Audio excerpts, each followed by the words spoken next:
Coach, as a play caller, how exciting is it to be able to run that jumbo package with Big Dex and Christian in the I formation, and then also the one that you ran for Garrett Williams on a special day for him? Yeah, that was pretty cool.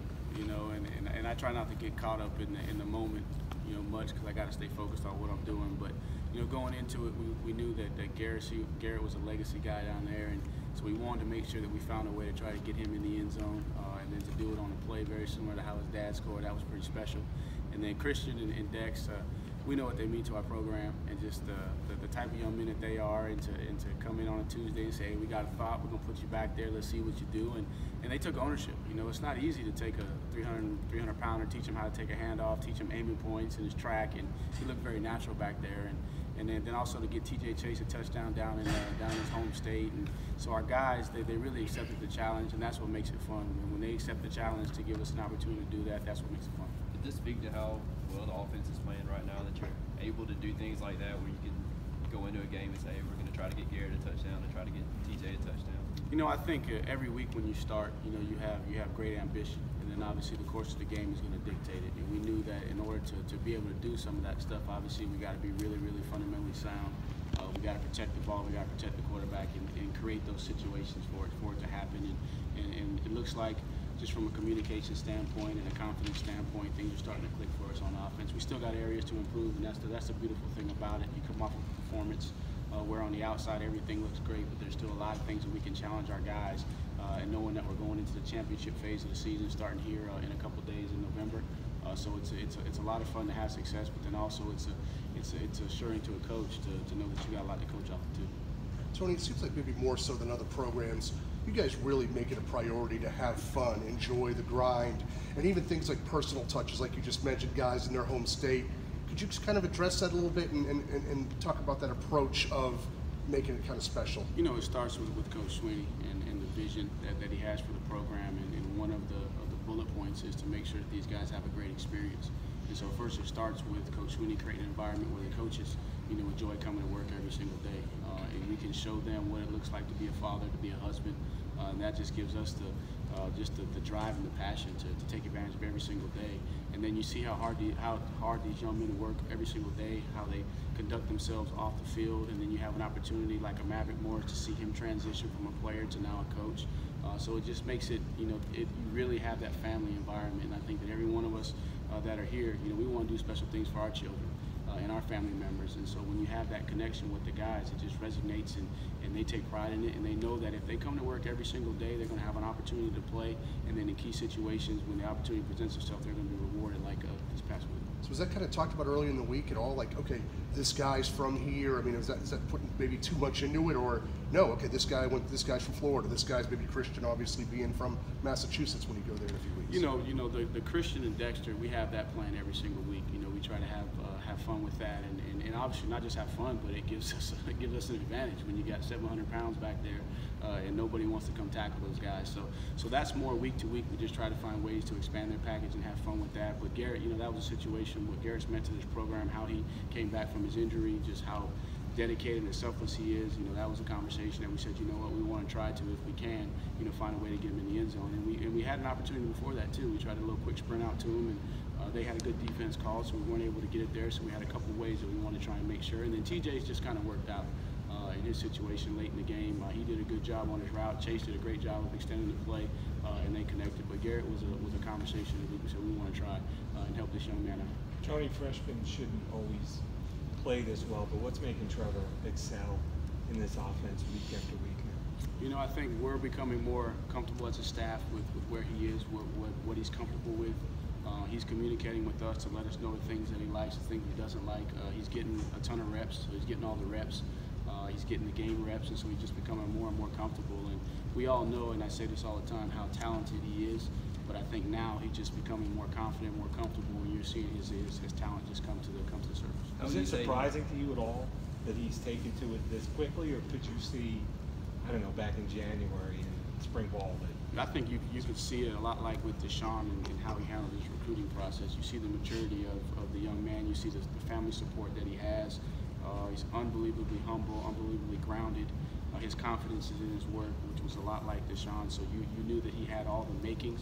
It was just a matter of time for that light to come on and for him to get his opportunity. And now he's just taking advantage of it, making the most of it. And he doesn't get fazed by the stage. He doesn't get fazed by the hype. He just focused on being the best version of himself, and that's why he's successful. What's it like coaching a guy, freshman that comes in with that level of sort of maturity, understanding of the game, sort of professionalism, and the way that he approaches things? Is it I guess, an easier job of communicating and coaching a guy like that up? I think it depends on the individual. I think that Trevor comes from a great high school program, and Coach King and those guys, they do an unbelievable job with him. And so he had that preparation, coming in the door. And then now that he's in the position that he's in, he's becoming more comfortable. That communication is taking place a lot with him and Coach Streeter. And then now he's becoming more comfortable talking with me as well. And I try not to get in his ear. Obviously, I let Coach Streeter do most of the talking, and I just like I told Deshaun, you talk to me through Coach Streeter, because obviously that's a critical position, and you need to have as minimal voices in his ear. But now he's getting to be more comfortable just coming up to me in the course of practice, especially on some protection things, because we're giving him some more ownership there, a lot like we did Deshaun, to change some of the protections and get us slid the right way. So it's fun. But then you look at like a Sammy Watkins. Sammy Watkins was very similar, but he didn't talk. Sammy wasn't going to say anything. He just went out and he just played. And then Deshaun was a little bit different. It took Deshaun a little while to become more comfortable. So I think when you're asking that question about the freshmen, it just depends on their personality type and where they are. Coach, ordinarily when you lose your starting center going into a place like Doak Campbell, be a pretty big concern. But with what Gage has shown you in his playing time this year and what he's shown you in practice, no concern at all with him. No question, and shout out to Gage. He did an unbelievable job, and that's just a testament to the philosophy that we have of playing those guys. We get questions every week about how many guys have played. What about the rotation on the offensive line? Do you worry about that? But in times like this, it pays off. You get those guys experience. So he's played at center, he's played at guard, and then he saw how Chase stepped up and when his number was called. So we just tell the guys that you got to be ready, because they're really one snap away from, either in the game or on the practice field, from being in a starting role. And one of the things that I told him, I said, look, now you're driving a Maserati, now you can't crash. Now this isn't a big block Chevy. Now this thing is fragile. So make sure that you understand what you're doing.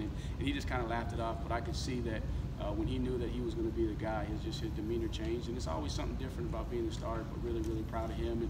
And I think that his guys up front rallied around him, and he was able to go out and you talk about going into that environment. We knew we were playing one of the top rush defenses in the country. They got some prolific pass rushers coming off the edge, and to come out where we only had 2 negative plays. We did have a couple of false starts, and that wasn't on Gage. That was just guys trying to get a jump on number 99. 99 is a great player, fastest we'll see, probably in a generation coming off that edge. We haven't seen one faster than him off that edge, but no sacks, only 2 negative plays. The guys really, really rallied around him and stepped up to the challenge.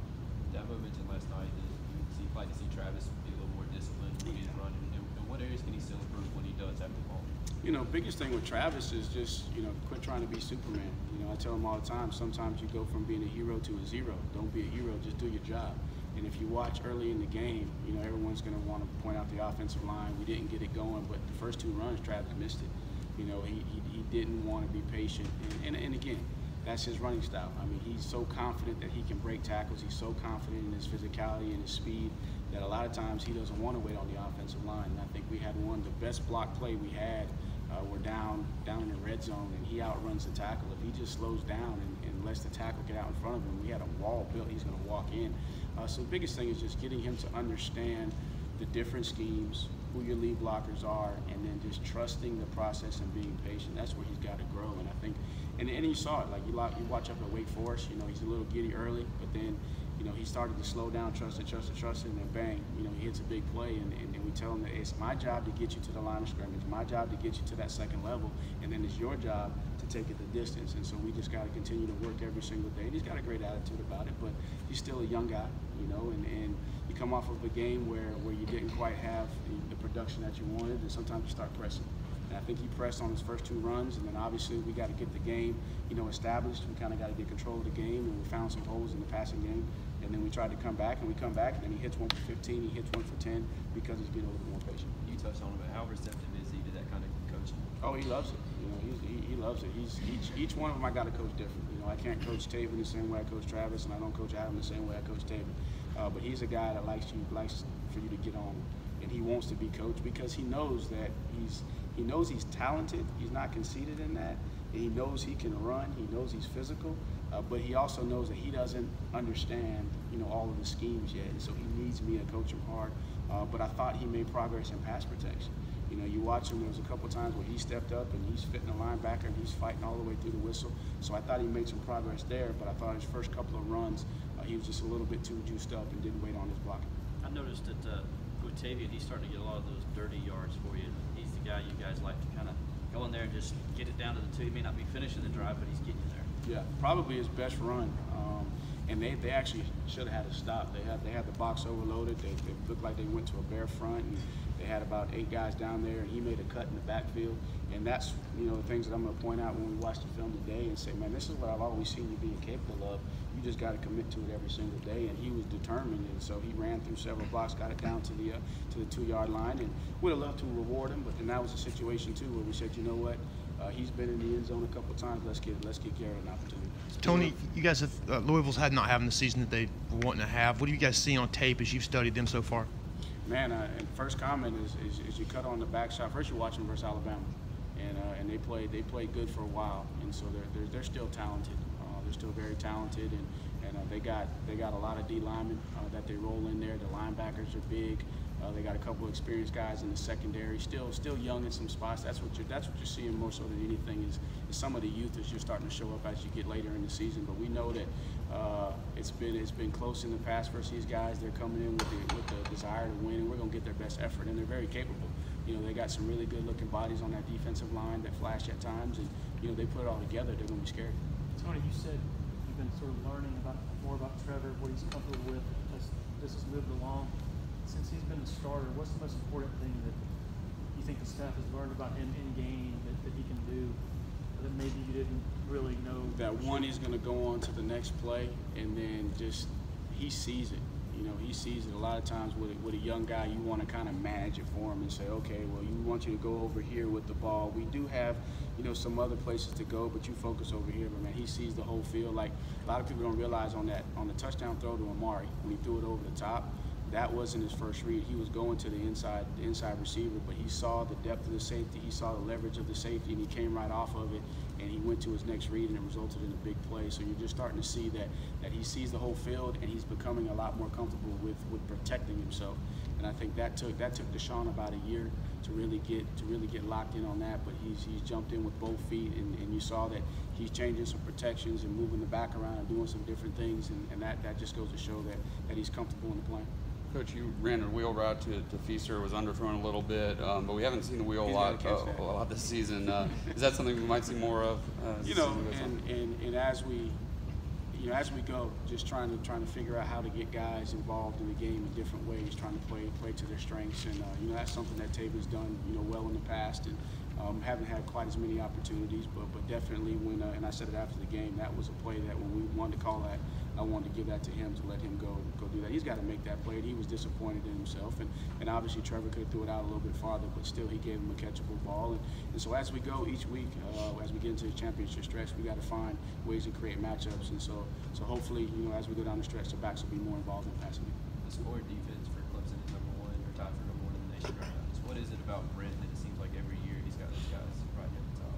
Man, Brent is as intense a guy as I've ever been around. I mean, he does everything with unbelievable intensity, and I like to pride myself and say I'm a very intense guy, but I mean he's on that edge every minute of the day, and his brain is constantly working, and he's got an unbelievable way of just knowing what they're going to do and figure out a way to stop it. And he really challenges those guys, and I think that's what breeds that focus and intensity of those guys on defense. And then you got a group of unbelievable leaders on that defensive line where you want to have your leadership is in the trenches. And so he's got a great group of D linemen to lead the way that matches intensity, and then we come out here and practice every single day.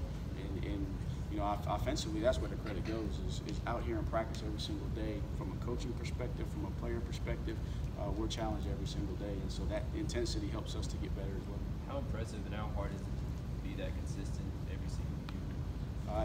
It's very hard because you're dealing with young people, and obviously they got a lot of things going on, and then obviously we're human beings as well, and so there's a world going on outside of our building, and a a lot of times the things that they're focusing on are contradictory to what we're focusing on. So just being able to focus on the day, and I think it's what Coach Sweeney preaches every single day, that, you know what, yes, we had a historic victory down on Saturday, but that was Saturday, and those touchdowns don't carry over. So we got to focus on mental Monday. This has to be the best Monday of the year. You know, we can't be looking towards next week. We got the Louisville Cardinals, and you know what, they want to win. You know, and nothing's more important to them than to come in here and play their best and have an opportunity to beat us, and they're capable of doing it. So I think it's just a testament to the mindset of the program, that every game is the most important game, every game is a championship game, and every single day you got to have a focus, and you got to be 100% committed to the focus, or else you won't get the results that you want. With the staff's approach to playing so many guys, where the 50th guy on the roster might get in the first quarter, or the 72nd guy might play the whole fourth quarter, what does that mean to the overall morale, spirit, and intensity of the team throughout the week and even game day?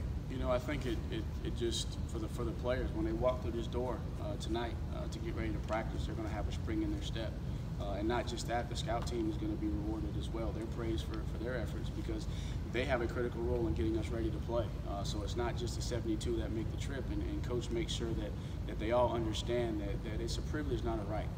Right, to be part of the 72. It's a privilege, not a right, to play, and you earn your privilege to play by the way that you practice and you perform. And I think it just increases the intensity when you come out to practice, because those guys know that if we take care of our business, if we practice the right way, if we do the things we're supposed to, well, we're going to be rewarded. Now, not everyone's going to get equal reps, and we do a great job of telling guys, hey, you might not be a 50% guy, but right now you're a 20% guy, and if you do what you're supposed to do in practice, then we're going to do everything we can to get you those 20% reps in the game.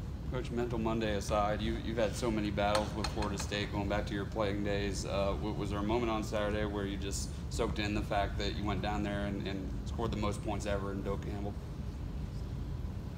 You know, when you get in the locker room and you just see the smiles, you know, on the face of the guys, just knowing that they've been rewarded for their work. I try not to be a big stat guy, but I've been on the other end, and I know how that feels. So just really happy for our guys to see the joy and the excitement that they have, and I think that the magnitude of the game and the win will sink in, you know, years to come. But right now, hey, that was the objective, and the objective was not necessarily to score the most points, but we knew we wanted to go in, get better in these areas, you know, be productive on offense, you know, improve in certain areas, still got room to improve, and then if we could have an opportunity to reward a couple guys, and we accomplished that, and that was Saturday, and now we're on to Louisville.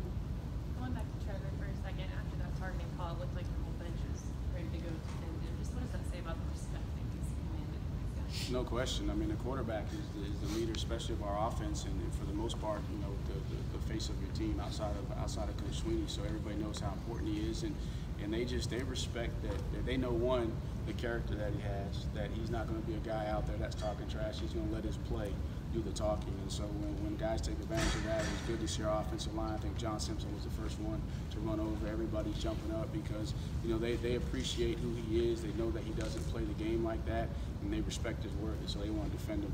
And then also too, offensively, the first thing we talk about before we get on the bus on Saturdays to go to the game is protect the quarterback at all costs, at every position. Protect the quarterback. You know, that's the guy that we got to take care of. Looked like Trevor was ready to defend himself too, though. Well, he's not going back down. You know, he's not gonna start it, but you know, he's not going back down either. And that's part of his moxie. That's part of his toughness, and I think that's part of the confidence that he has to be able to make the throws, you know, that he has and attempt the throws that he attempts to make, because he just has that confidence. He has that fire, but he's able to control his emotions throughout the course of the game. But he's still a competitor. Tony, over the course of the season as a play caller, you've had a quarterback change between Kelly and now Trevor's settled into the position. Have you gotten in a rhythm yourself as a play caller with all those changes going through the season, and how are you feeling so far? You know, I think every game is different. You know, I think you got to try and find your rhythm every single game, and if you notice, each of the last couple of games has been a little bit different. You know, obviously we wanted to come in and establish the run, didn't quite establish it as quickly as we wanted to, so we had to go get the game under control, so to speak, and kind of find a rhythm. So we've had to find a rhythm throwing the ball. And up at Wake Forest, we came out trying to throw the ball to kind of get the quarterback settled in, and next thing you know, we stick with the run game. So I think each game is different. I just got to make sure that I don't let myself get in the way We don't let any of the coaches on the offensive staff get in the way, that we strictly focus on, okay, this is our plan, this is what we feel like is going to work, now let the players go play, and then we try to help them the best we can by whatever we see being successful, we continue to try to go with that, and then make whatever adjustments we need to make. The last one here. Anybody? All right. Thanks, Coach.